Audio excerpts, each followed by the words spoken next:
இல்லை இப்போ நான் சொன்னேன் 15 பேர் சேனல் வீடியோ இது போகிறாங்க. நீங்கள் இந்த லைவாக பார்த்துங்களா?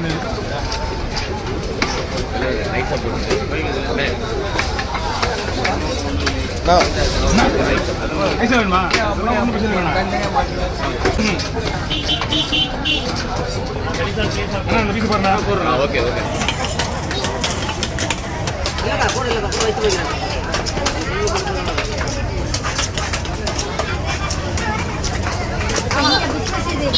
எனக்கு வந்து யூடியூப் வரணும்னா தேவையில்லை. எனக்கு தேடிட்டு வராங்க இல்லைங்களா, மீன் வாங்கிட்டு என்கிட்ட தான் எடுத்துன்னு வராங்க பாருங்க.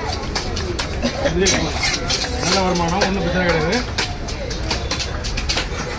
எந்த ஒரு பிரச்சனையும் கிடையாது. 10 மணிலேருந்து 10:30 மணிக்கு தான் இருப்பேன். அதுக்கப்புறம் வீட்டுக்கு போயிடுவேன். நைட்டு